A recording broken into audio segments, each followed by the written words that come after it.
नमस्कार, body and mind में आपका स्वागत है। आज जिस टॉपिक पे हम डिस्कशन करने वाले हैं उसका नाम सुनकर ही लोग एक दहशत में आ जाते हैं, डर जाते हैं। हम बात कर रहे हैं कैंसर की, और क्यों ना डरें। दुनिया भर में माना जाता है कि ये दूसरा बड़ा सबसे कॉज है जो डेथ्स होती है। 1 करोड़ से ज़्यादा लोग हर साल इसकी वजह से अपनी जान खोते हैं।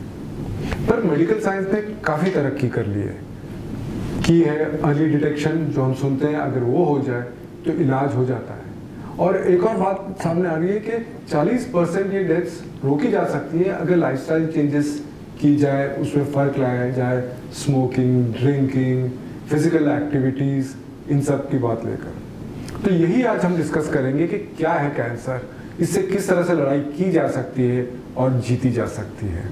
इसके लिए आज हमारे पास एक बहुत ही यंग और डायनामिक, कहना चाहिए कि बहुत ही छोटी उम्र में बहुत ज़बरदस्त एक्सपीरियंस लेके, क्वालिफिकेशंस लेकर डॉक्टर पुष्पक चिरमड़े जो MGM नवी मुंबई हॉस्पिटल से हैं, मेडिकल ऑन्कोलॉजिस्ट, और आसान लफ्ज़ों में कहें तो कैंसर के सुपर स्पेशलिस्ट है।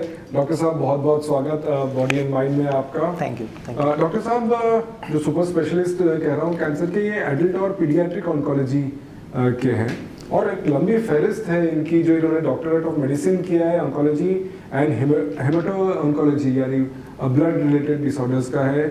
और वो भी इन्होंने एशिया की जो eminent BJ medical college and Ahmedabad civil hospital Gujarat cancer research institute है, वहाँ से किया है। इन्हें prestigious title of ESMO certified medical oncologist भी मिला है European society of medical oncology से।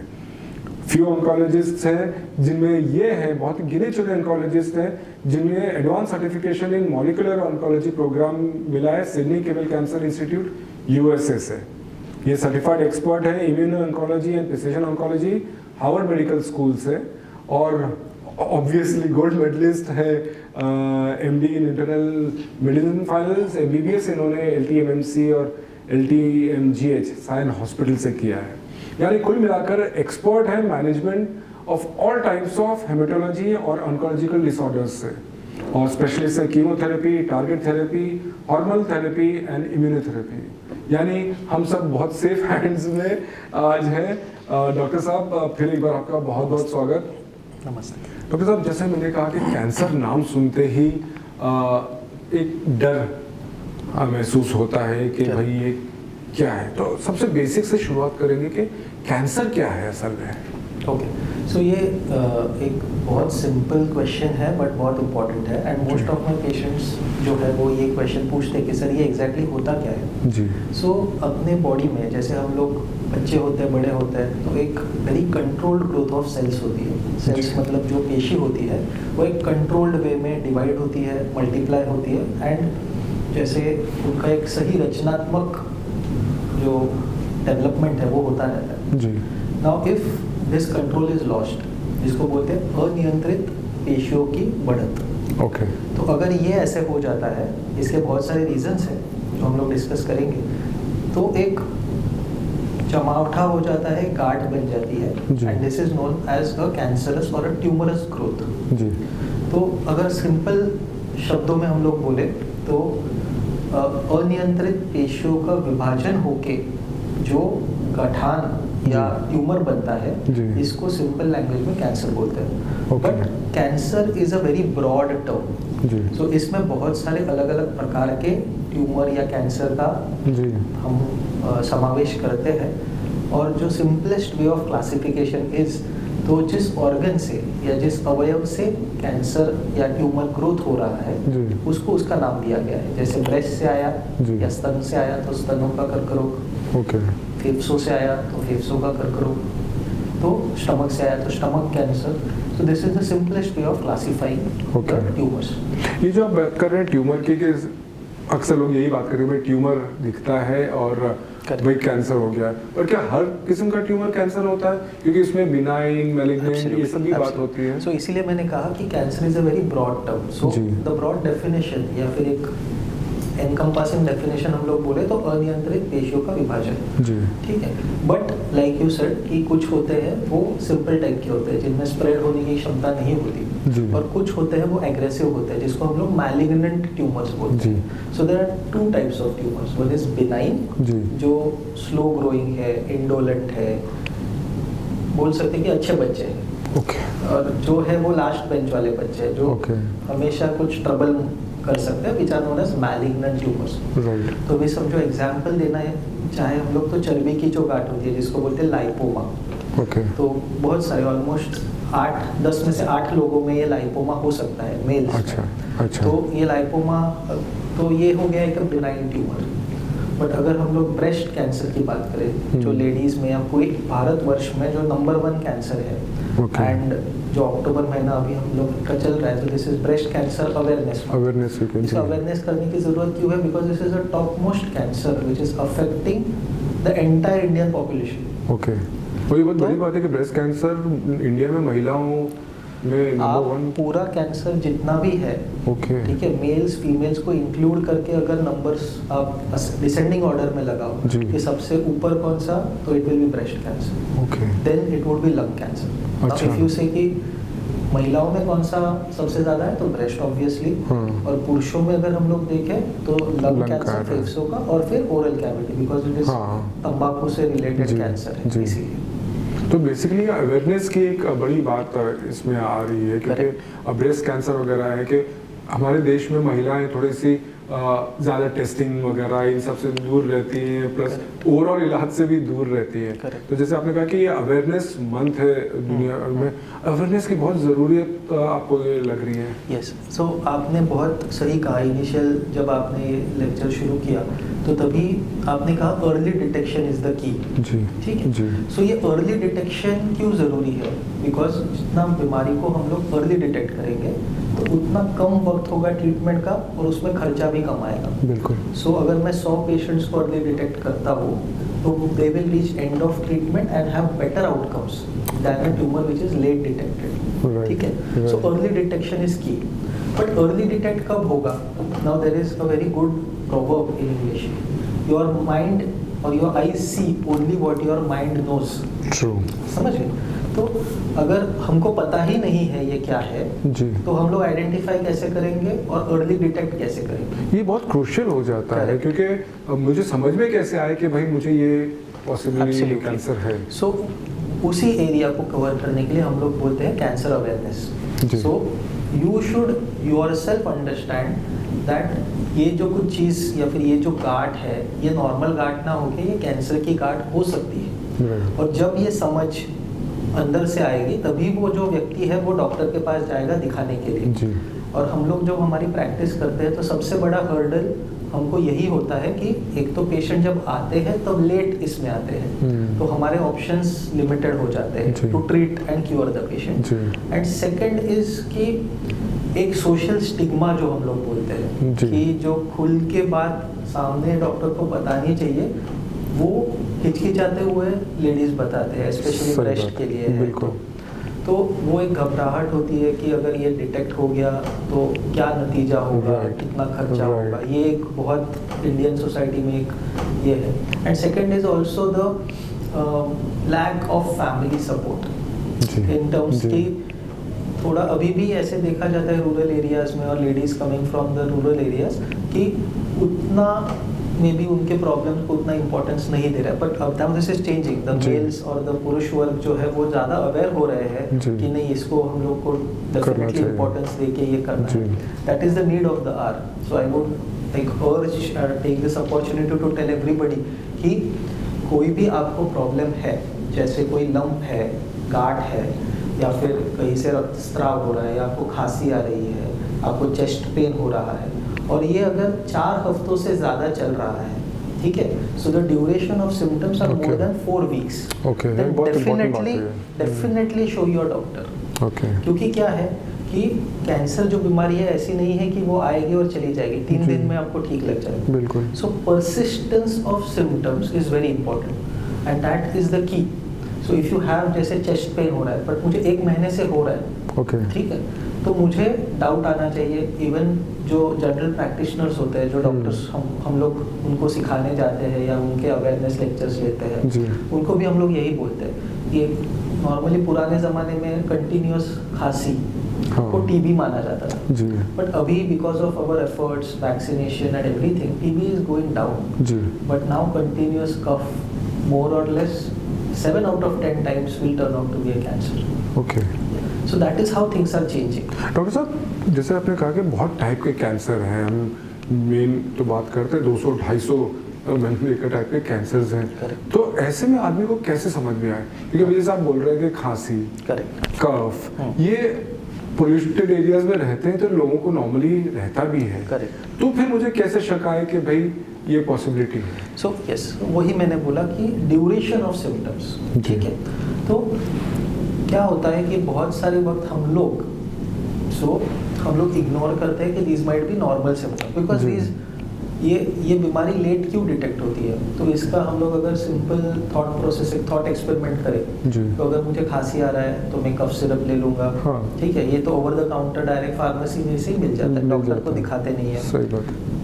7-8 दिन मैंने खाया, थोड़ा रिलैक्स हुआ, फिर वापस शुरू हो गया।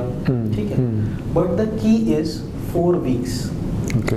अगर the cough is persisting for 4 weeks, OTC जो बोलते हैं, over the counter medications, don't take, go and consult a good doctor near you. Okay. क्या होगा ज़्यादा से ज़्यादा कि जो भी है उसका it may not necessarily B cancer. So I am not saying कि 4 weeks से ज़्यादा है तो ऐसा नहीं कि कैंसर 100% वही है। नहीं, it is a cut off to show your doctor immediately and do the necessary test.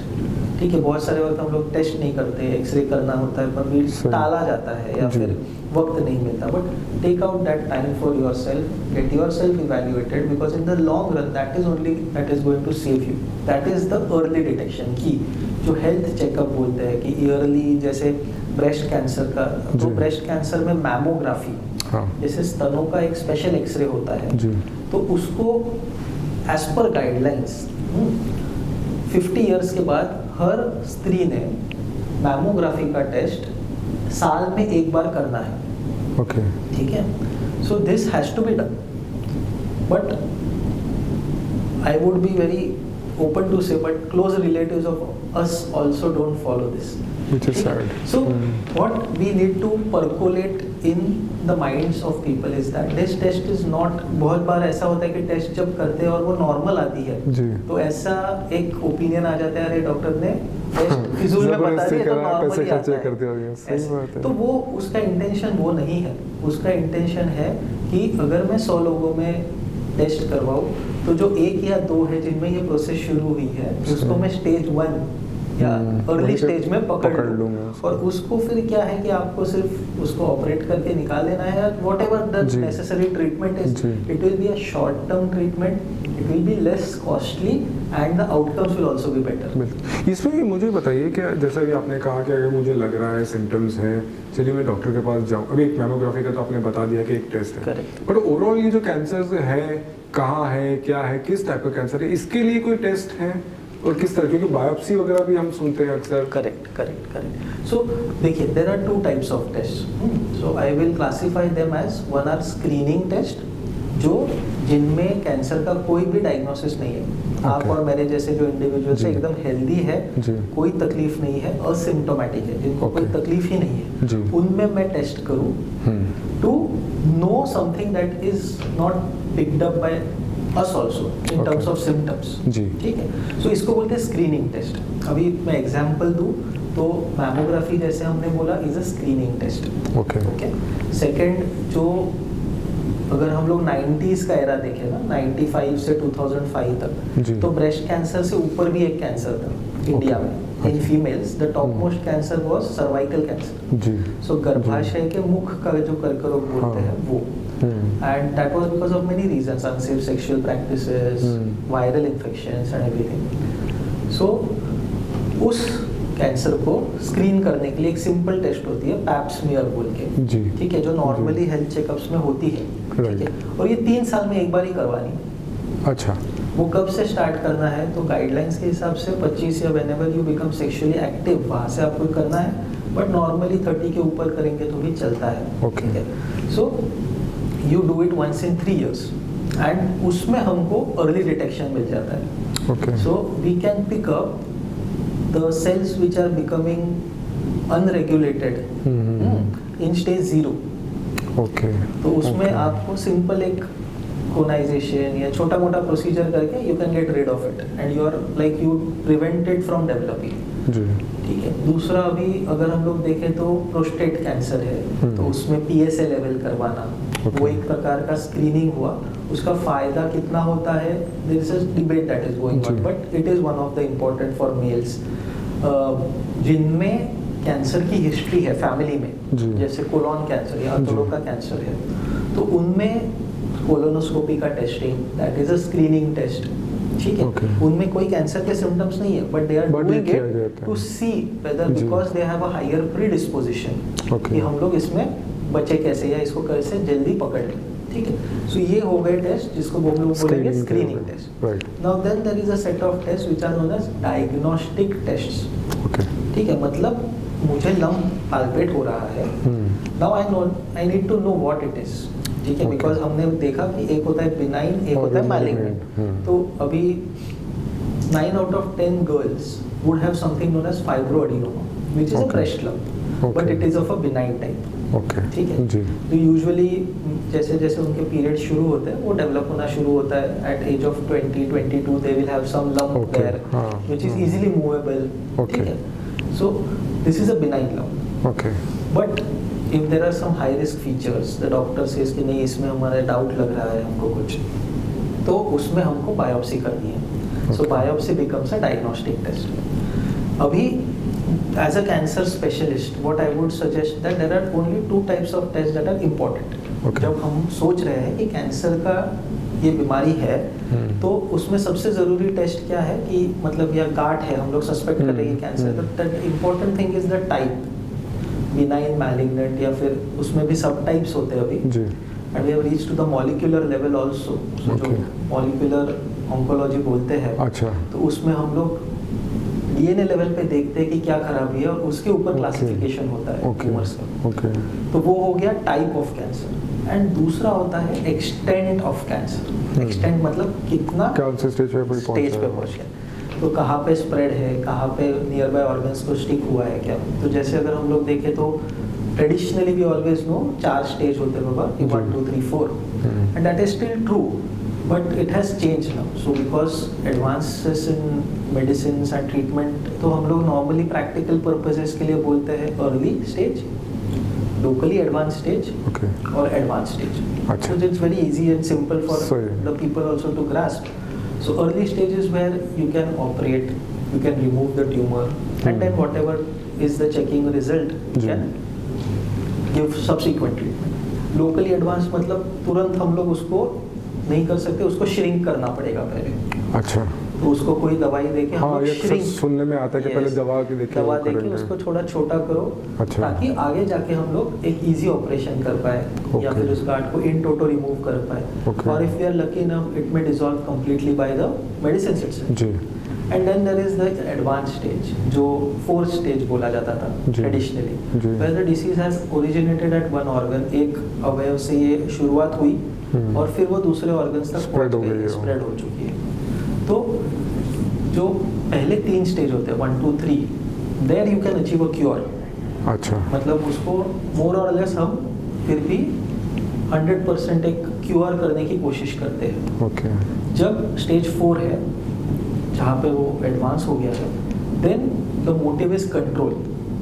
Okay okay, and in very rare types of tumours even that we can try to cure, अच्छा but that happens जी। Rarely. So इसमें अगर आप संक्षेप में देखें तो जितना आप अर्ली इसमें जल्दी आ जाए, उतना बात आपको की क्योर का वही चांस है ज्यादा। कि वही है कि आप जितनी जल्दी आ जाए। Yes, so awareness leads to early detection, early detection leads to small treatment और minimum amount of treatment for maximum gain, that is cure. जी सो सिंपल लैंग्वेज में बोले तो ये बहुत इंपॉर्टेंट है अवेयरनेस, बिल्कुल बिकॉज शुरुआत उसी से होती है।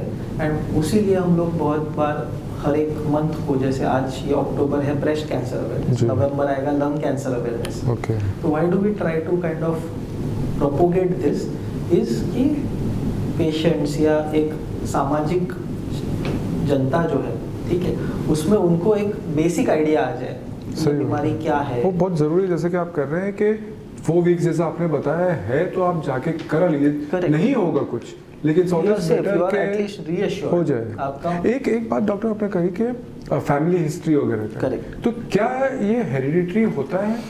हेरिडिटरी होता है, but the percentage is less. So Okay.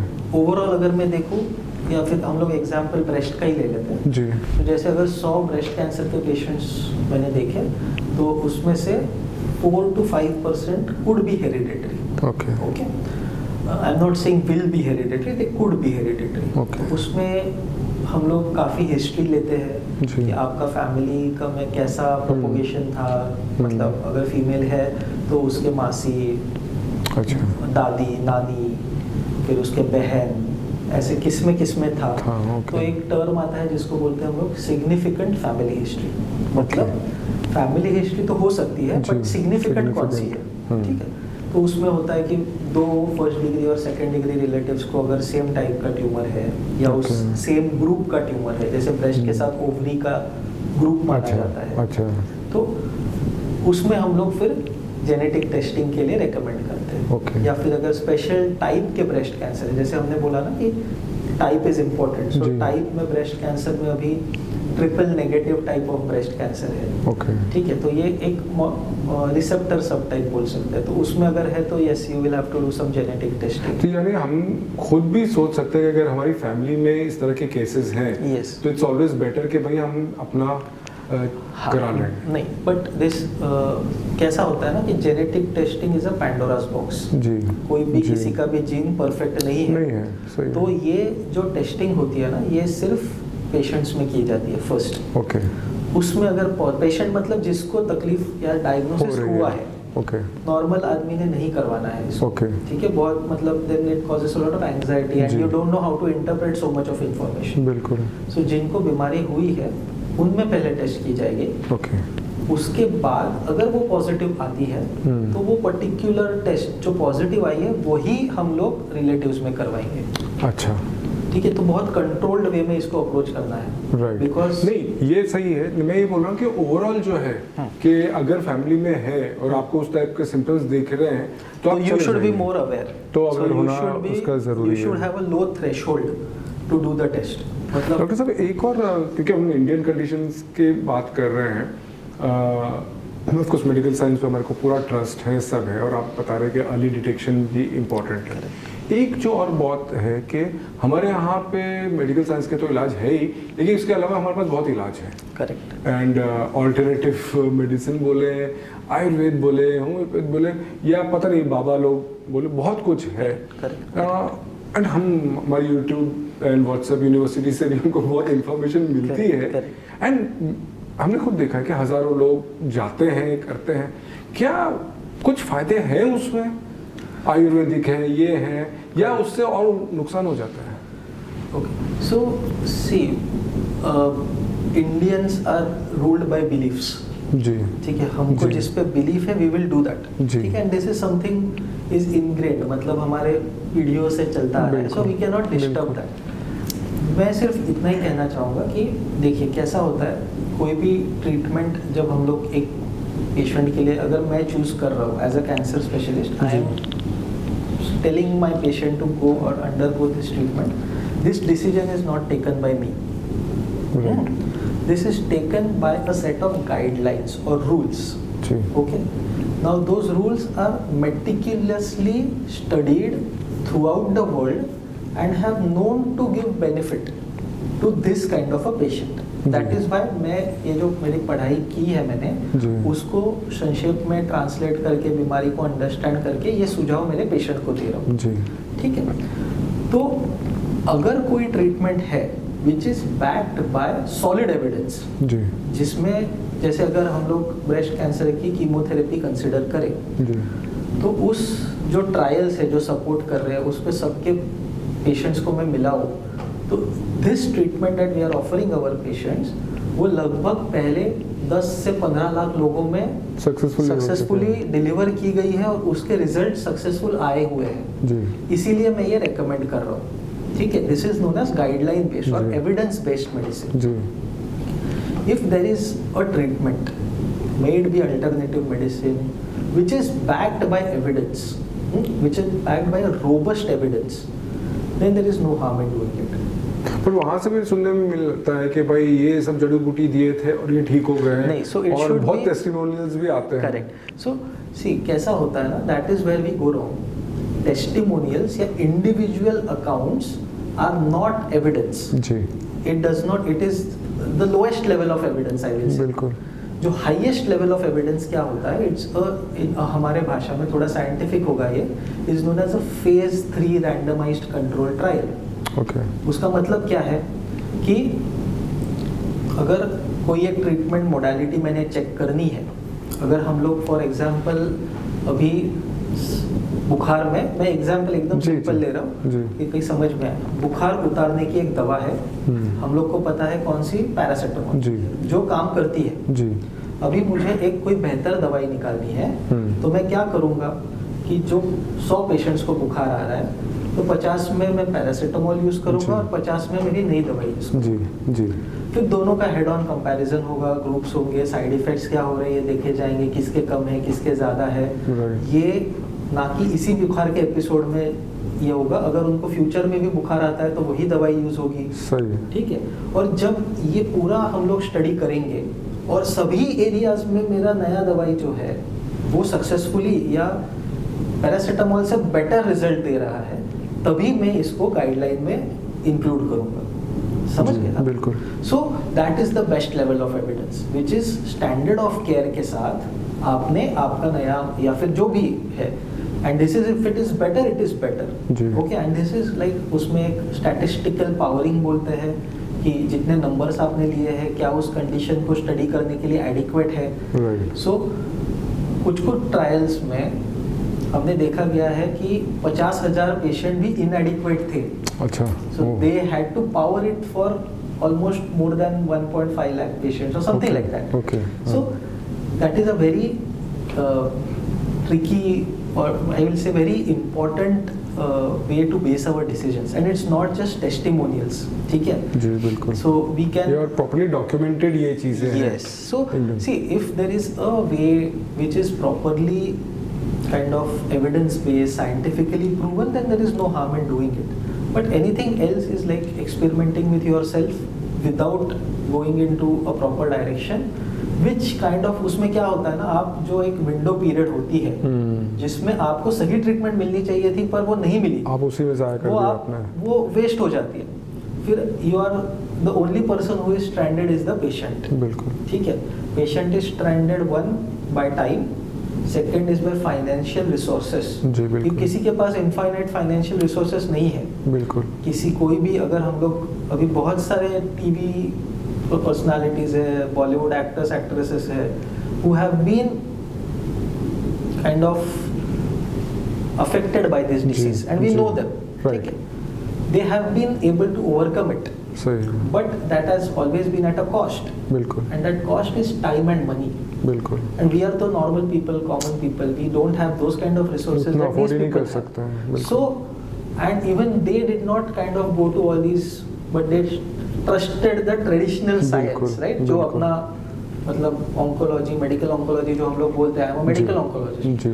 जो हमने पढ़ाई की है, उसी में हमने देखे हैं कि जो बेहतर रिजल्ट्स आते हैं वो उससे आते हैं। डॉक्टर साहब, पेशेंट आ गया, डिटेक्ट भी हो गया है, बहुत क्रूशियल टाइम होता है किसी के लिए भी ये सुनना कि भाई हाँ कैंसर है, और फिर अब आपको इस तरह से इलाज करना है। वो फेज़ किस तरह से आप करते हैं और क्या कहते हैं लोगों को? Correct. So basically I would say कि जब पहली बार मेरे पास कोई डायग्नोसिस करके आता है या फिर मैंने डायग्नोस किया है उस पेशेंट को,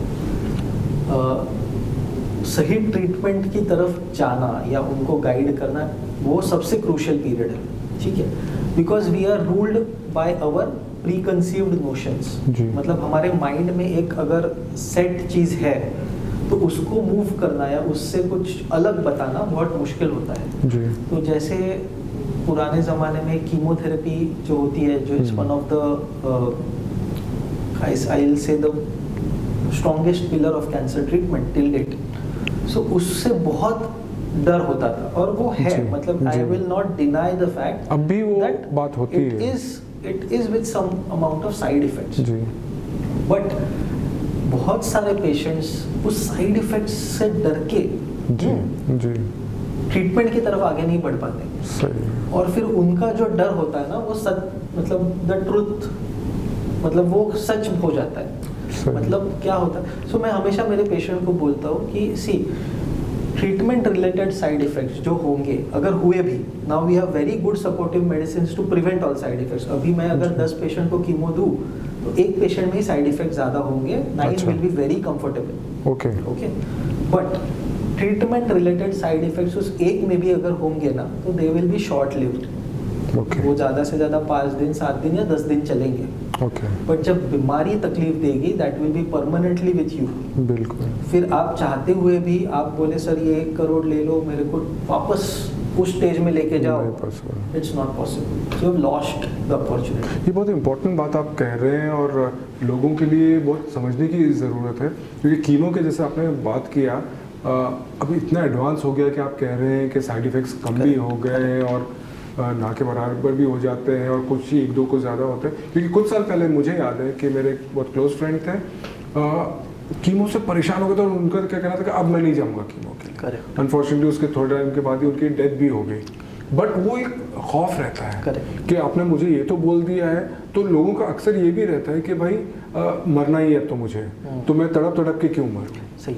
सो कैसा है ना कि एक ऐसी भी चीज़ है कि हम लोग जब सुनते हैं तो हमने सिर्फ नेगेटिव स्टोरी सुनी होती है, जी क्योंकि देखिए एक इंसान जो नॉर्मल है, डॉक्टर नहीं है, कैंसर स्पेशलिस्ट नहीं है, जी। वो ज़्यादा से ज़्यादा लाइफ टाइम में कितने कैंसर पेशेंट्स को जानेगा? बिल्कुल 2 या 3 मैक्सिमम, जो बिल्कुल। जैसे आपके दोस्त थे जी या कोई आपके पड़ोसी थे राइट या आपके कोई क्लोज रिलेटिव थे। Beyond that it is difficult. True ठीक ट्रू है। Now positive stories come out very few in the society, because जैसे अगर समझो मुझे कल कैंसर हुआ, मैं ठीक हो गया, कौन चाहते हुए बोलेगा कि I am a survivor of cancer? जी ठीक है, again there is this social ये at play, right? So positive stories बहुत कम हमने सुनी होती सही बात है, है। इसीलिए हम लोग एक बोलते हैं ना इंफॉर्मेशन बायस। तो जी। हमारे पास जो इंफॉर्मेशन आ रही है, that is not a neutral information, it is a True। Biased information. True ठीक है, सो हमने वो नेगेटिविटी जो सुनी है वो कुछ हद तक या कुछ केसेस में सही भी होगी, जी but that is not the complete picture. That is not the complete picture. So I have had so many patients. I'll just tell you one patient. She was a 21-year-old girl. She wanted to become a police officer. Unfortunately, was detected with an ovarian lesion, okay and she was operated at a local hospital somewhere in Ratnagiri side. And उनके हिसाब से उन्होंने ठीक किया था surgery, but that was like not up to the mark and all, but then came as a subsequent report में उसमें tumour detect हुआ, सो हमने उसका फिर कंप्लीशन सर्जरी किया, शी टुक द कीमोथेरेपी, अच्छा हाँ, she completed 4 cycles, then almost after 1.5-2 years she came, and she came in her police uniform. It was so satisfying. True, very so true. so these are positive stories. बताइए। So this is like a wonderful. बिल्कुल So these stories don't come out. बिल्कुल And what saved her? What saved her? She took right treatment at the right time, सही बात and she was not afraid of the treatment. ठीक है? Psychologically you have to be strong. Correct, इस वजह से मैंने कहा And कि एक सुनते ही कहावत- साथ ये हो जाता है कि इनफैक्ट बायोप्सी का टेस्ट सुन के आधे लोग डर जाते हैं कि भाई टेस्ट हो गया है, कब रिजल्ट आएगा, क्या आएगा, और अगर कंफर्मेशन आ गया तो फिर तो जैसे मैंने कहा कि आधे खत्म हो जाते हैं। वो ओवरकम करना आपका वो बहुत क्रूशियल, जैसा आप बता रहे हो, वो फेज हो जाता है उनको कन्विंस करवाना, Yes. ये बहुत ज़रूरी हो जाता है। So, जैसे एक कहावत है, लोहा लोहे को काटता है, तो अगर बड़ी बीमारी है तो ट्रीटमेंट में थोड़ी कठिनाई होगी, जी बट बिल्कुल अनलेस वो कठिनाई आपने नहीं झेली तब तक रिजल्ट आपको नहीं मिलेगा। बिल्कुल so you have to be very positive. और हमने क्या है ना, सबकॉन्शियसली या बहुत सारे केसेस में नोटिस किया है, जो पॉजिटिव होते हैं, वो जो डिटरमाइंड होते हैं, जी मतलब unknowingly or knowingly their results are slightly better. Now, Right. we don't have scientific proof for that ji, but as आपको of दिखता now. है वो experience But से, obviously. we can feel it. बिल्कुल ठीक है, we can observe it. So So I will urge all patients who are detected with cancer, be positive, be determined that you will be able to overcome the side effects or the difficulties in treatment, and the disease can be defeated if you are under a right caregiver's hand, you are getting the proper treatment at the right time and you follow all the instructions. आप अच्छे से उनके जो instructions है वो follow करो तो result भी अच्छा आएगा. Have that hope. And I think that is very important. बिल्कुल, ये पॉजिटिव माइंडसेट से आगे बढ़ते हैं तो डॉक्टर साहब फिर एक्चुअल ट्रीटमेंट क्या होता है? ये जो हम बात कर रहे हैं कीमोथेरेपी, रेडिएशन, ये सब सुनाई देता है, बट एक्चुअली क्या करते हैं आप लोग? सो देखिए कैसा होता है कि हम लोग अगर बोले कैंसर ट्रीटमेंट एक स्टूल जैसा है, ट्राइपॉड बोलते हैं, तो ट्राइपॉड के जो 3 पैर हैं, एक होता है सर्जरी, एक होता है रेडिएशन और एक होता है कीमोथेरेपी. ठीक है, तो जैसे हमने पता है कि जैसे गांठ है, अगर अर्ली स्टेज में है तो सर्जरी, जैसे ब्रेस्ट का एग्जांपल ले रहा हूँ. सो ब्रेस्ट में सर्जरी करके उसको निकाल दो, फिर वो गांठ जाएगी चेकिंग के लिए. चेकिंग में उसमें हाई रिस्क फीचर्स है नहीं है ये हम लोग डिटेक्ट करेंगे. उसके बेसिस डिसीजन होगा कि कीमोथेरेपी लेनी है कि नहीं लेनी. फिर अगर द पेशेंट रिक्वायर्स कीमोथेरेपी, फिर कीमोथेरेपी होगी. फिर if she requires radiation therapy तो radiation therapy. So all these treatments are like a team. ठीक है, सो जो जिसको रिक्वायर्ड है उसको वो सही समय पे मिलना. So that is what we do. So as a medical oncologist, as our team of oncologists, we try to kind of determine this algorithm. हम लोग ये एक फ्लो चार्ट बनाते हैं कि किसको क्या जरूरत है. ठीक है, and this is backed by our evidence. हमारी जो टीचिंग्स है या गाइडलाइंस है उससे ये हमारे डिसीजंस इन्फ्लुएंस्ड होते हैं. क्योंकि जैसे जैसे साइंस आगे बढ़ते गया तो मेडिकल मैनेजमेंट ऑफ कैंसर, तो जैसे कीमोथेरेपी ये पहले एक ही हथियार हमारे पास था, तो ये इवॉल्व होते गया. ठीक है, तो अभी आपने सुना होगा टारगेट थेरेपी, आपने सुना होगा इम्यूनोथेरेपी. तो ये नए नए थेरेपीज हमारे पास आ गए हैं. ठीक है, सो जिससे अभी मैं आपका इंट्रोडक्शन दे रहा था तो उसमें भी ये टर्म्स आए थे. So what exactly is it? तो कीमोथेरेपी का हम लोग एक मैकेनिज्म पहले समझते हैं तो आगे का अपने को इजी जाएगा. सो कीमोथेरेपी बॉडी में जो भी रैपिडली डिवाइडिंग सेल्स है उनको डिस्ट्रॉय करती है. अच्छा, अगर आप एक ग्राफ बनाओ कि सबसे रैपिडली डिवाइडिंग सेल कौन सा है तो मोस्टली कैंसर सेल ही रहेगा. बहुत फास्ट ग्रो होता है, अपने को पता है कि गांठ बढ़ती है, फैलती है, तो उसको रैपिड डिवीजन करना पड़ता है. It does. सो कीमोथेरेपी का बेसिक फंडा है कि it acts on the rapidly dividing cell. उसके साइड इफेक्ट्स क्यों होते हैं? बिकॉज बॉडी में भी नॉर्मल सेल्स है जो रैपिडली डिवाइड करते हैं. तो जैसे आपके ब्लड के सेल्स है, आपके बाल है, डेली ग्रोथ हो रहा है, आपके नेल्स है, डेली बढ़ रहे हैं, आपके जीआई सिस्टम के सेल्स है जो कभी डैमेज होता है तो इमीडिएटली रिपेयर हो जाते हैं. तो इन सब ऑर्गन्स में अपने को कीमोथेरेपी के इफेक्ट दिखेंगे. So that is why hair fall, oral ulcers, diarrhoea, ठीक है, WBCs और white blood cells going down are some of the common side effects of chemotherapy. But now जैसे जैसे हमारा सपोर्टिव केयर का रिसर्च बढ़ते गया तो अभी हमारे पास इंजेक्शंस है जो हम लोग एक्सपेक्ट करते हैं कि WBCs फॉल होने वाले हैं, तो हम लोग इंजेक्शंस दे देंगे तो कहते वो फॉल ना आए. ठीक है, so now we have ways to control this side effect because we have understood, हमने समझ लिया है कि ये क्यों हो रहा है, कैसे हो रहा है. अभी मूव करते हैं टारगेट थेरेपी की ओर. ठीक है, सो टारगेट थेरेपी मतलब जो मैंने आपको बोला कि डीएनए लेवल में हम लोग ढूंढ रहे हैं कि किस वजह से ये सेल्स का कंट्रोल लॉस हुआ है, वो उसका अनियंत्रित बढ़त क्यों हो रही है.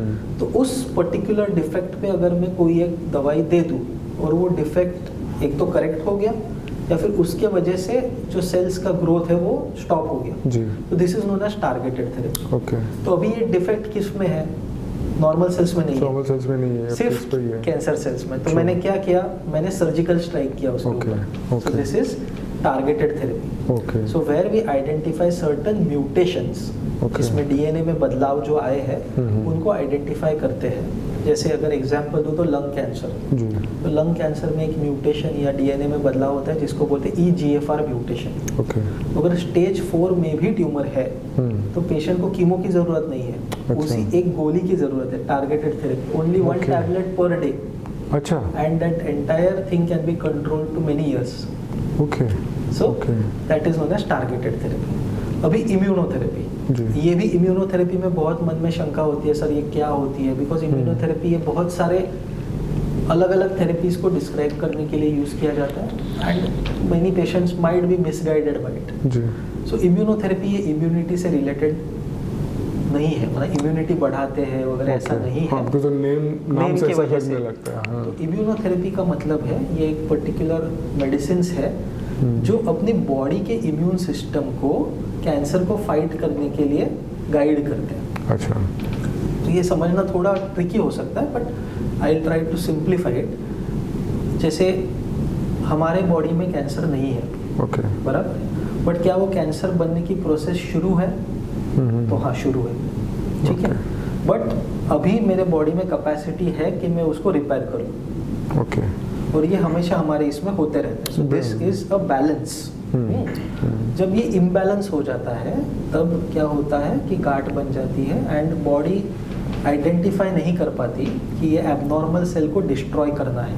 Okay. वो क्या समझती है कि ये नॉर्मल या फिर ये अपने खुद के बॉडी का सेल है तो मैं इसको अटैक नहीं करूंगा। Okay. My immune system will not attack it. ठीक है, एंड व्हेन दिस हैपेंस, ठीक है, तो उसको बोलते हैं कैंसर ने अपने आप को शील्ड कर लिया, इम्यून शील्डिंग बोलते हैं उसको। अच्छा। ठीक है, सो जो पहले का टर्म था उसको बोलते हैं इम्यून सर्वेलेंस, मतलब it's trying to control everything and now the cancer cells have become so clever कि वो इम्यून सिस्टम को चकमा दे रहे हैं। ओके। तो अगर मेरे पास कोई मेडिसिन है जो पहले का जो मेरा आइडेंटिफिकेशन या वो जो प्रोसेस है इसको रीएस्टैब्लिश कर सके, तो उस थेरेपी को मैं बोलूँगा इम्यूनोथेरेपी फॉर कैंसर। ओके, समझ गए? सो वो थेरेपी एक सिंपल हम लोग बोले तो अगर ये कैंसर सेल है इसके ऊपर एक फ्लैग लगा देगी, एक टैग लगा देगी, तो मेरी इम्यून सेल आके उसको पहचान जाएगी कि ये this is the defective cell, I will attack it. Okay. तो ये इनडायरेक्टली अपने इम्यून सिस्टम के थ्रू इसको अटैक कर रहा है। यही एडवांटेजेस है मेडिकल साइंस का जो हो रहा है फायदा। एक और इसमें भी पूछना चाहूँगा प्रोफेसर कि कीमोथेरेपी, रेडिएशन, इनमें क्या फ़र्क हो जाता है और किसको क्या देना चाहिए? क्या एज फैक्टर से भी फ़र्क पड़ता है उसमें? यस यस, सो दो फैक्टर्स होते हैं, एक डिसीज रिलेटेड फैक्टर्स होते हैं, पेशेंट रिलेटेड फैक्टर्स होते हैं। Disease related factors are also important and patient related are also important. तो जैसे अगर ब्रेस्ट कैंसर का मैं एक एग्जाम्पल लूँ तो एक 2 सेंटीमीटर की गांठ 30 साल के लेडी में अगर हो रही है तो I would probably go aggressive on the treatment, जिस which will involve surgery, chemotherapy and radiation, if required target therapy also. Okay. But if the same disease is in an 80-year-old lady, I will probably only do surgery and give her some tablets known as hormonal therapy. Okay. ठीक है, so this is where we changed our decision depending upon patient's characteristics. Okay. ठीक है, क्योंकि इस patient को ज़्यादा से ज़्यादा 2 या 3 साल या 5 साल तक हमको सपोर्ट करना है। But this 30-year-old lady will require disease free period for the next 60 to 70 years. सही बात। So we want to tackle it very effectively. Okay. So ये हो गया पेशेंट रिलेटेड एग्जांपल। अभी बेसिक जो आपका सवाल था कि रेडिएशन और कीमो में क्या फर्क होता है, सर्जरी तो हमको पता है, ऑपरेशन होता है जी। तो chemotherapy, target therapy and immunotherapy is a domain या फिर it's a part of medical oncology, मतलब मेडिकल मैनेजमेंट ऑफ कैंसर, मतलब दवाई से कैंसर का मैनेजमेंट। रेडिएशन थेरेपी पे अगर मैं जाऊँ तो वो क्या होता है, हम सब ने एक एक्सरे निकाला है कभी भी अपने बॉडी लाइफ में, तो एक्सरे में क्या होता है कि एक बीम आती है एक्सरे की जो बॉडी से पास होती है और उसका एक फोटो निकल जाता है, करेक्ट? अभी इसी बीम को मैंने लेजर लाइट जैसा कंप्रेस कर दिया, तो it is a very focused beam which passes through a very narrow part of the body, and I increase the energy of this beam. अच्छा. So now this beam has the capacity to destroy or kill the unstable cells through which it passes. Okay. Not the stable cells. Okay. So unstable cells usually are cancer cells. I am very simplifying it, but very so for easy grasping. तो जब ये X-rays का एक high energy beam एक particular area से हम लोग छोड़ते हैं और वहाँ पे हम लोग को सस्पेक्टेड अनस्टेबल सेल्स यानी कैंसर सेल्स है, so it will damage only the unstable cells and minimum damage to the normal cells. That is known as radiation therapy. तो ये कैसे डिसाइड होता है कि कीमो देना है या रेडिएशन देना है? सो अगेन इट्स या कॉम्बिनेशन भी होता है? It depends upon the type of the disease, the patient characteristics and what the guidelines are recommending. जी। So the doctor is the best judge for that. Absolutely. So एक ही प्रकार की बीमारी patient के हिसाब से अलग अलग ट्रीटमेंट भी हो सकती है। जी। मतलब सम पार्ट में भी सम ग्रुप माइट, जैसे मैंने बोला था यंग पेशेंट है तो उसमें तीनों मोडालिटीज लगेंगे। जी। ओल्डर पेशेंट है तो हम लोग एक मोडालिटी स्किप करेंगे, maybe something like that. So what basic उसमें लॉजिक या फंडा क्या है, at minimum risk we want to have the maximum benefit and the outcome. बिल्कुल। सो पेशेंट को कम तकलीफ में जितना हम लोग बेहतर रिजल्ट दे पाए, ये हमारा एम या मोटिव रहता है। बिल्कुल डॉक्टर साहब, इसमें जब हम बात कर रहे हैं कि इलाज भी आज जैसे बता रहे हैं कि पहले के मरीजों तो बहुत इजी हो गया, साइड इफ़ेक्ट्स कम हो गए, सब हो गए, बट फिर थोड़ा सा इसमें ये बात कर रहे हैं कि जैसे भी आपने कहा कि 21 साल की वो लेडी थी, पहले ऐसा लगता था कि सिर्फ उम्र वालों को कैंसर होता है। आज हम बहुत यंग लोगों को भी देख रहे हैं, बहुत टाइप के कैंसर हो रहे हैं। प्लस जो मैंने शुरुआत में भी कहा, जो लाइफस्टाइल्स हैं, स्मोकिंग, मतलब ये हमेशा ट्रेडिशनली यही बात होता था कि भाई पीते हो, स्मोक करते हो, इन लोगों को होता है, फिजिकल एक्टिविटीज़ नहीं है, तो वो कितना परसेंटेज आपको लगता है, वो कितना कॉज होता है उसका, और जो लोग ये नहीं भी कर रहे हैं उनको भी होता है? करेक्ट। तो ये किस तरह से एक्सप्लेन करेंगे? जैसे हमने देखिए कैसा है कि अगर अभी भी हम लोग, जैसे हमने देखा था कि भारत में कितने लोग, कौन सा कैंसर नंबर 1 पे है, नंबर 2 पे है, तो अभी भी जो हम लोग बोले तो 70% of cancers which can be prevented, जी जी, उसमें tobacco related cancers are the top most. Right, okay. मतलब जो धूम्रपान, लंग कैंसर आप बता रहे थे, number lung cancer and oral cavity. So ये जैसे अगर आप टोबैको से रिलेटेड चीज़ें, मतलब जो धूम्रपान है, तंबाकू सेवन है, मावा सेवन जो भी है, जी, उसको आप अवॉइड करो। अलग अलग नाम दे दिए हमने। हाँ, उसको आप अगर अवॉइड करो तो 70% तो आपका कैंसर डेवलप होने का चांस कम हो जाए। अच्छा, समझ गए? That is huge. Yes, so if you have say a preventable group of cancers, 70% of these preventable cancers will be because of tobacco. Okay. हमको हमेशा लगता है कि तंबाकू सेवन से सिर्फ जबड़े या फेफड़े का कैंसर होता है, तो ऐसी गलत बात है। Okay. So tobacco smoke and smoking can lead to oral cavity cancer, मतलब मुंह का कर्करोग, जी, फेफड़ों का कर्करोग, GI मतलब अन्न नली का कर्करोग, पेट का कैंसर, अतड़ों का कैंसर, इवन प्रोस्टेट का कैंसर, ब्लैडर का कैंसर, ब्लड का कैंसर, ये सब टोबैको की वजह से हो सकता है। तंबाकू की वजह से। यस। सो आप जब तंबाकू को एलिमिनेट कर देते हो आपके लाइफ से, तो आप इन सब कैंसर से बच रहे हो। ओके, ठीक है, at least one factor you are reducing. बहुत बड़ा फैक्टर हो जा रहा है। 70% आप बोल रहे हैं तो। एब्सोल्युटली। अभी कैंसर ये बीमारी है, ये यूनिफैक्टोरियल नहीं होती। मतलब यूनिफैक्टोरियल मतलब क्या, कि जैसे कोविड का इन्फेक्शन कोविड के वायरस से हुआ, तो ये हो गया unifactorial association, single factor is the causative agent. This is multifactorial, मतलब इसमें बहुत सारे फैक्टर्स हैं, उनका इंटरप्ले चलता रहता है जी। सो जिसमें आपका लाइफस्टाइल आ गया, आपका वजन या ओबेसिटी आ गया, आपका फिजिकल एक्सर्शन कितना है, आपका फिजिकल एक्टिविटी कितना है जी। सो एक स्टडी मैंने पढ़ा था, यूरोपियन कंट्री में था, उन्होंने बोला था कि अगर आप 6 घंटे एक ही जगह पे कंटिन्यूसली बैठे रहो तो you are at a similar risk like smoking 1 cigarette to develop cancer.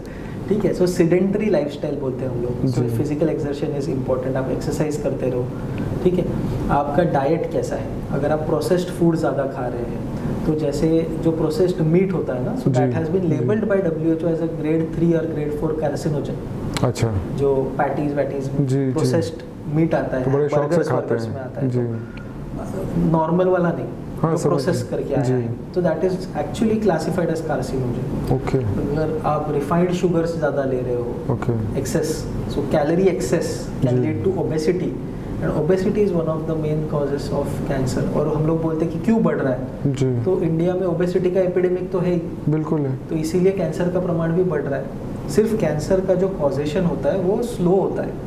Okay, जैसे अगर आप का डेली शुगर इनटेक धीरे धीरे, जैसे पॉपुलेशन का हम लोग कंसिडर करें जी, तो अगर हमारे दादा दादी दिन में या मंथ में 100 ग्राम शुगर खा रहे थे, मैं सिंपल एग्जांपल दे रहा हूँ, it's not, it's just for easy explanation, तो हम लोग अभी मंथ में 500 ग्राम शुगर खा रहे हैं, समझ गए, and that is directly being proportional to the amount of cancers that we are having. So calorie excess, उनके जितने परिश्रम हम लोग नहीं करते, जी बिल्कुल, बट हम लोग ये कैलोरीज खा रहे हैं, तो ये कैलोरीज तो डाइट मतलब बहुत इम्पोर्टेंट है, हो गया है। बहुत इम्पोर्टेंट है, डाइट बहुत इम्पोर्टेंट है, आपका लाइफस्टाइल बहुत इम्पोर्टेंट है, sleep is important. So there are studies which have shown that 7 to 8 hours of sleep reduces your stress, ठीक है, and stress in turn reduces a hormone known as cortisol, okay, and that is also kind of correlated with certain types of cancers.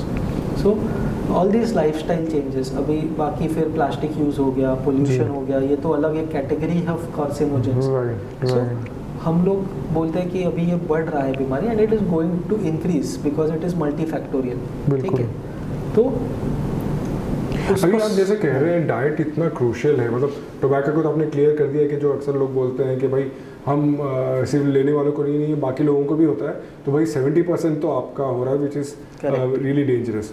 और diet का जो बोल रहे हैं, अब diet मैं स्मोक नहीं कर रहा हूँ, मैं ड्रिंक नहीं कर रहा हूँ, लेकिन मेरा डाइट जो है जैसे आप बोल रहे हैं पैटीज वेटीज जो हम प्रोसेस लेते हैं बड़े बड़े अच्छे पैकेट्स के सब लेते हैं, वी आर लाइक हम तो बहुत अच्छी चीज़ ले रहे हैं, तो व्हाट वुड यू सजेस्ट कि डाइट क्या आप करें, क्योंकि ये सब चीज़ें तो कॉमन ही हो रही है। देखिए कैसा है ना, जो ट्रेडिशनल इंडियन डाइट है जी, जैसे फ्रेशली कुक्ड आप चपाती सब्जी दाल चावल नॉनवेज भी जो है जी, तो all this is very healthy, ठीक है।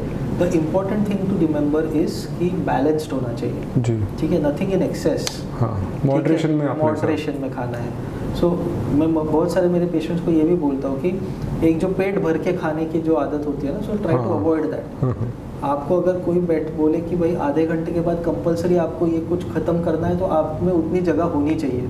जी जी, रुक जाओ थोड़ा, बहुत ज़रूरी चीज़ है। आपके 70% या 60% कैपेसिटी पे आप रुक जाओ, राइट। आप over a period of time देखोगे आपका एनर्जी लेवल भी अच्छा रहेगा, वेट भी कंट्रोल में रहेगा, and in general you will be more active.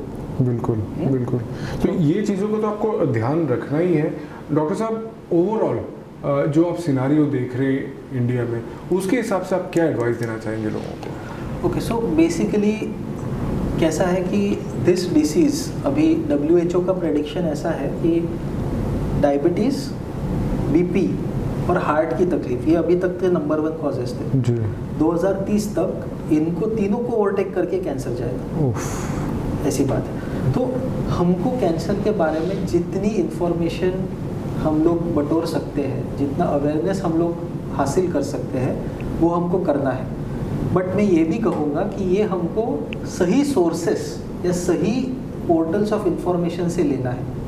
तो काफ़ी सारे गवर्नमेंट के वेबसाइट्स होते हैं, जैसे US गवर्नमेंट का CDC करके वेबसाइट है, NHS करके वेबसाइट है, या फिर जानी मानी यूनिवर्सिटीज़ होती है, हॉस्पिटल्स होते हैं, जैसे MD एंडरसन हो गया, मेयो हो गया, अपने इंडियन टाटा हॉस्पिटल की वेबसाइट है, इनमें सही इन्फॉर्मेशन दी होती है। आप उसी इन्फॉर्मेशन को ट्रस्ट करिए, ना कि कोई रील या फिर कोई व्हाट्सएप स्टोरी या फिर व्हाट्सएप मैसेज को बिल्कुल ट्रस्ट मत करिए।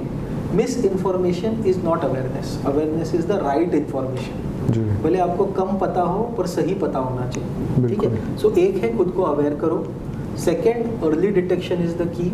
सो आपको खुद को एक बार अवेयर करके, या वो एक कांस्टेंट पैरेलल प्रोसेस होती है, you read keep on reading, referring information, getting information, but खुद को हमेशा हेल्थ में प्रायोरिटाइज करो। बिल्कुल, बिकॉज इंडियन माइंडसेट में हेल्थ प्रायोरिटी नहीं है, बिल्कुल भी नहीं, ठीक है। मूवीज़ देखना प्रायोरिटी हो जाती है, वहाँ पे पैसे खर्च हो जाते हैं, कहीं पे बाहर लंच डिनर के लिए जाओ वो प्रायोरिटी हो जाती है, बट एक हेल्थ चेकअप साल में एक बार आप करो, तो that is never a priority. That mindset has to change. और सब क्लियर निकल जाता है तो बोलते हैं कि अरे क्या वेस्ट हो गया। बिल्कुल, सो वो वेस्ट नहीं है, वो आपका इन्वेस्टमेंट की तरह सोचो, वो पैसे आपने आपके हेल्थ के लिए इन्वेस्ट कर दिए हैं, ठीक है, तो वो वेस्ट नहीं है। डॉक्टर साहब पैसे की बात आप कर रहे हैं, तो जब कैंसर सुनते हैं तो डर तो लगता ही है, क्योंकि आपने बहुत अच्छे से बताया कि डरने की बात नहीं है, पॉजिटिव माइंडसेट के साथ जाना है, लेकिन कॉस्ट भी एक बहुत बड़ा फैक्टर हो जाता है। सो कैंसर एक बीमारी है जिसमें ट्रीटमेंट बहुत लंबे समय तक चलती है, और ना सिर्फ पेशेंट सफ़र होता है बट पेशेंट, उनकी फैमिलीज, और उसमें हम लोग बोलते हैं कि cancer treatment is not just the doctor and the patient, they have to have social support, that is the family should back the patient, and they should have financial support, so they should have funds also which should be जी। adequate for treatment. तो इसमें मैं कहूँगा कि एक health insurance आपका होना बहुत ज़रूरी है, सही ठीक बात है? है। So our government is also doing very good to provide basic level of ji. insurance to most of the patients or most of the individuals. But always in this period where आपका treatment या medical expenses बढ़ रहे हैं, always try to have जो भी आपको possible है एक health insurance रहना चाहिए, which helps. जी, ठीक है? बिल्कुल। That is also a kind of investment towards your health. Second thing, I will also say that there are a good number of NGOs and supportive organizations which help patients. जी, ठीक है, तो अगर आप genuine हैं तो आप मेरे जैसे ऑन्कोलॉजिस्ट से संपर्क करें. हमको पता होता है कि कहाँ पे हम आपको डायरेक्ट कर सकते हैं बिल्कुल। To get help for your treatment, to get some support. So that does play an important role. There are बिल्कुल। social groups also जी। which kind of help patients. जैसे hair loss is a main, तो जी, hair rehabilitation करके उनका ये होता है Okay। कि जहाँ पे wigs होते हैं जो Right। पेशेंट्स परचेज भी कर सकते हैं, Okay। वो रेंट आउट भी कर सकते हैं, अच्छा। Which are properly sterilised and all. Okay। so that they can kind of tide हाँ, over that बिल्कुल। stigma of hair बिल्कुल। loss. So there are a lot many organizations which we can guide you to, ठीक है, so that this journey of cancer treatment is much more easier. It's definitely not a rosy path. आप बिल्कुल। में difficulties, hurdles आएंगे, but together we can. बिल्कुल ठीक है, बिल्कुल। together लोग- we can overcome. बहुत सही बात कही. और डॉक्टर साहब एक और जो इम्पोर्टेंट बात अभी आपने कही है कि पेशेंट जिसको कैंसर तो हुआ ही है लेकिन उसके साथ में पूरी फैमिली अफेक्ट हो जाती है. Correct। तो आप ऑब्वियसली पेशेंट को तो काउंसिल करते हैं, समझाते हैं, फैमिली से क्या कहेंगे? सो फैमिली से मैं ये कहूँगा कि सी नॉर्मली जैसे हमारा Indian system is a very close net system, जी। ठीक है. बहुत हमने कम देखा है कि फैमिलीज एक्चुअली ट्रीटमेंट नहीं करना चाहते. जी, 9 out of 10 या मैं बोलूँगा 99.9% of the patients have good family supporting them. जी, ठीक है. जी, बात जब आती है तभी जब फाइनेंशियल स्ट्रेन है, बिल्कुल, जब आपका सोल अर्निंग ब्रेड विनर जो है उसी को बीमारी हो गई जी, है, जी। देन देर आर लेस और then there is actually difficulty to continue treatment. But जैसे मैंने बोला कि there are trusts which help us. So we have been fortunate to kind of be in touch with these people who do help provide partial help to financially relieve some stress of these patients.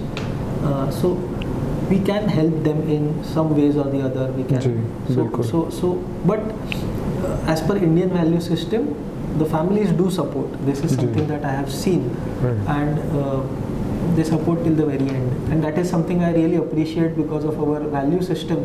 Ji, We are able to kind of at least have that social structure. नहीं तो western world में क्या है ना कि वो 18 साल में ही फैमिली से your अलग हो own। जाते हैं, बिल्कुल। on your own, and there that suffering is much more.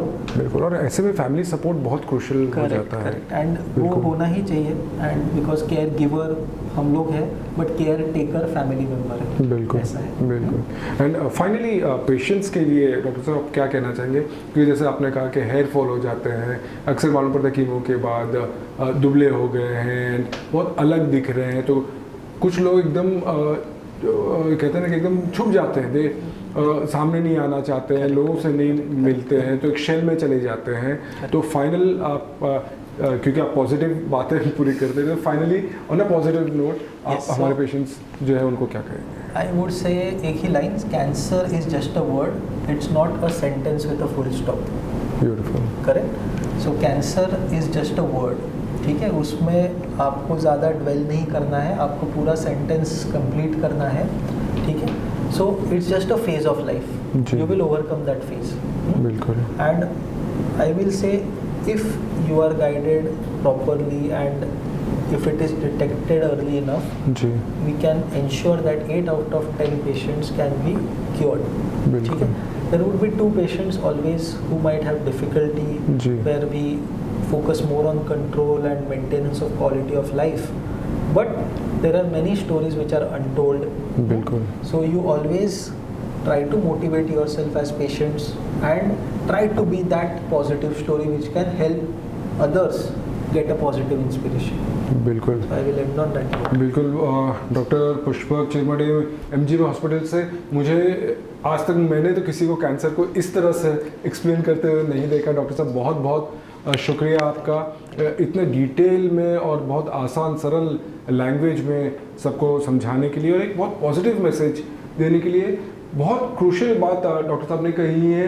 सबसे पहले जैसे वो कह रहे हैं कि अर्ली डिटेक्शन, ये दिमाग से निकाल दीजिए कि मैं टेस्ट कर रहा हूँ नहीं कर रहा हूँ, कुछ गलत ना आ जाए। जैसे उन्होंने कहा 4 हफ्ते के बाद अगर कुछ लग रहा है करा लीजिए, नहीं होगा बट करा लीजिए। एंड फिर यहाँ वहाँ ज़बरदस्ती के इलाजों में मत फंसिए, जो प्रूवन है उनके पास जाइए, उनसे समझिए कि क्या करना है नहीं करना है। हाँ, जैसे हमने कहा कि कॉस्ट फैक्टर एक बहुत बड़ी बात हो जाती है इंडिया में। बहुत प्रैक्टिकल बात है कि हमारे पास इतने पैसे नहीं होते, बट उसके भी आज बहुत ऑप्शंस है। गवर्नमेंट की काफ़ी स्कीम्स हैं। आप जैसा उन्होंने कहा अगर मेडिकल इंश्योरेंस पहले से ले सकते हैं वो लेके रहिए, वो भी नहीं है तो फिर ऐसे डॉक्टर्स से संपर्क कीजिए जो आपको NGO से, बाकी लोगों से कुछ कनेक्ट करा दे और आपकी मदद हो जाए। सिर्फ पैसे की वजह से आप इलाज से मत बचिए। ऑप्शंस है, बहुत सारे हॉस्पिटल्स हैं जहाँ पे आपका फ्री इलाज हो सकता है। टाटा मेमोरियल तो है ही, मैंने MGM हॉस्पिटल में भी देखा है कि बहुत लोगों की मदद की गई है। तो आप जाइए, कोशिश कीजिए। एंड सबसे इम्पोर्टेंट बात जो डॉक्टर साहब ने कहा है कि पॉजिटिव माइंडसेट। आप अगर पॉजिटिव माइंडसेट रखेंगे तभी इलाज हो सकता है। ऑफ कोर्स लाइफस्टाइल, आजकल जो हमारी लाइफस्टाइल हो गई है, हर बीमारी का मैं जब देखता हूँ रूट कॉज वही हो जाता है। लाइफस्टाइल चेंजेस की बहुत ज़रूरत है। टोबैको, हम जानते हैं, हमको गुस्सा भी आता है जब मूवी देखने की शुरुआत में टोबैको के एड्स आते हैं, लेकिन जैसे कि डॉक्टर साहब कह रहे हैं कि मेजॉरिटी ऑफ द केसेस 70% जैसे आपने बताया उससे हो रहे हैं। और एक लास्ट में जो बहुत ही पॉजिटिव बात उन्होंने कही है कि 10 में से 2 केसेस सीरियस हो सकते हैं, बाकी ट्रीट हो सकते हैं। अगर ऐसा है तो ऐसे तो कई बीमारियां हैं जिसमें इतनी फर्टिलिटी होती हैं। तो हम सब मिलकर, और ऐसे अगर डॉक्टर्स रहें तो हम सब मिलकर इस बीमारी से लड़ सकते हैं, जीत सकते हैं। बहुत ही प्यारी बात उन्होंने कही कि ये वर्ड और सेंटेंस की जो बात करें कि it's not a full stop, ये सिर्फ एक वर्ड है, कोई सेंटेंस नहीं है जिसमें पूर्ण विराम हो। कैंसर इज क्योरेबल, ये हम सबको समझना पड़ेगा। डॉक्टर साहब बहुत बहुत शुक्रिया आपका फिर एक बार। और इस एपिसोड में सिर्फ इतना ही। अगले एपिसोड में हम एक नए टॉपिक के साथ आपके सामने हाजिर होंगे। नमस्कार।